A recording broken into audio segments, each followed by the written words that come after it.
Hello my YouTube family, আমি আছি রান্না করছি বগ মাছ। দেখুন, বগ মাছটাকে আমি কেটে ভালো করে ধুয়ে নিয়েছি। এরপরে নুন হলুদ মাখিয়ে দিলাম। এই বগ মাছটা আমি রান্না করব রাঁধুনি বাটা দিয়ে। দারুণ টেস্ট হয়, আপনারা বানিয়ে দেখবেন, ভীষণ ভালো লাগবে। আমি নুন হলুদ মাখিয়ে ভালো করে রেখে দিলাম। চলুন দেখুন রেসিপিটা কী করে করছি। এরপরে নিয়ে নিচ্ছি উষ্ণ গরম জল। আমি এখানে রাঁধুনি বেটে রেখেছিলাম, সেখান থেকে 1 চামচ আমি নিয়ে নিলাম। আপনাদের কাছে শিল থাকলে শিল নোড়া দিয়ে বেটে নেবেন, তাহলে ভীষণ ভালো হয়। আমার কাছে যেহেতু নেই, তাই আমি মিক্সিতে করে নিয়েছি। 1 চামচ রাঁধুনি দিয়ে দিয়েছি। তারপরে দিয়ে দিলাম হলুদ পরিমাণ মতো। এরপরে দিয়ে দিলাম কাশ্মীরি লাল মির্চ গুঁড়ো। এটাকে ভালো করে নিতে হবে, গুলে নিতে হবে। আর রাঁধুনি বেশি দেবেন না, আপনাদের মাছ যতটা পরিমাণ মতো থাকবে সেই পরিমাণে দেবেন। দেখলেন আমি ওইটুকুনি মাছে 1 চামচের মতো আমি রাঁধুনি বাটা দিয়েছি। বেশি রাঁধুনি হয়ে গেলে মাছটা তিতো হয়ে যাবে।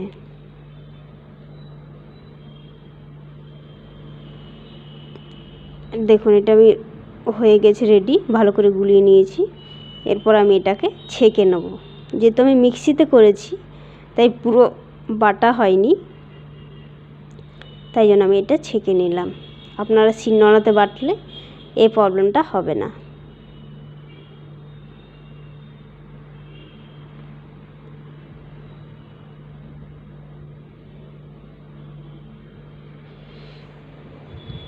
ভালো করে ছেঁকে নিয়েছি।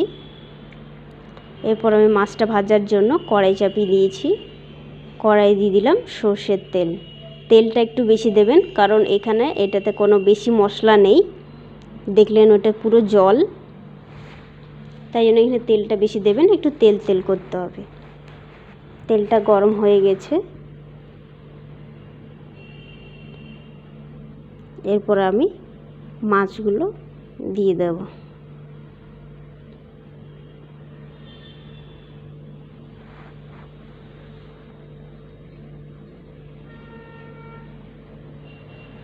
মাছগুলোকে ভালো করে ভেজে নিতে হবে।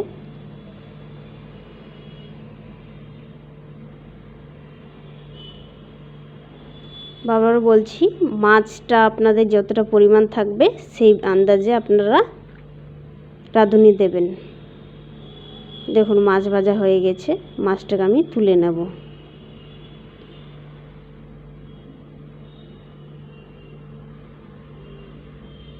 মাছটাকে আমি তুলে নিয়েছি। চলুন এবারে ফোড়নে দিয়ে দেবো আমি কালো জিরে, 1টা তেজপাতা আর 2টো কাঁচা লঙ্কা।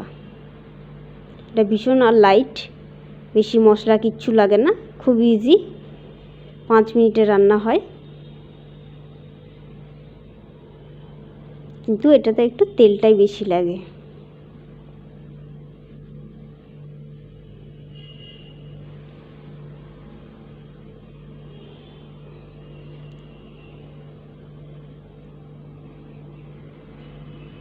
ভালো করে ভাজা ভাজা হয়ে গেছে। এরপর আমি যে মশলাটা রেডি করে রেখেছিলাম সেটা দিয়ে দিলাম।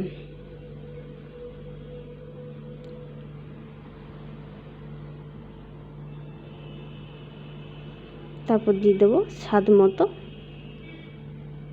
নুন।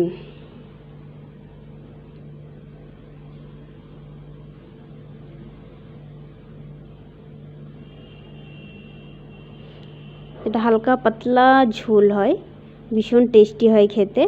আমি এটা ভালো করে অনেকক্ষণ যেহেতু ফুটাতে হবে, সেই আন্দাজে আমি জলটা দিয়ে দিলাম।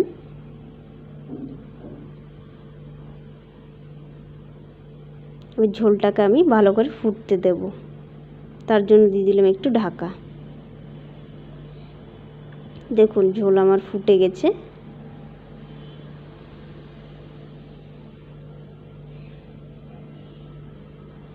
জলটা ভালো করে ফুটে গেলে তারপর দিয়ে দেবো ভাজা মাছগুলো। এটা অনেকক্ষণ ধরে ভালো করে ফুটতে দিতে হবে, মাছের টেস্টটা বেরোবে তাহলে। চলুন, এটা আমি 5 মিনিটের জন্য ঢাকা দিয়ে দিলাম। ঢাকাটা খুলে দেখে নেব। দেখুন আমার মাছ রেডি হয়ে গেছে। মাছটাকে আমি এরপর নামিয়ে নেব। খুব ইজি রেসিপি, খুব তাড়াতাড়ি হয়ে যায়। দেখুন মাছটা আমি নামিয়ে নিয়েছি। আমার রান্না ভালো লাগলে ভিডিওটা প্লিজ লাইক করে দেবেন, চ্যানেলটাকে সাবস্ক্রাইব করে দেবেন নেক্সট ভিডিও পাওয়ার জন্য। করে দেখবেন, আপনাদেরও ভীষণ ভালো লাগবে, ভীষণ টেস্টি মাছটা। চলুন বাই বাই, টাটা।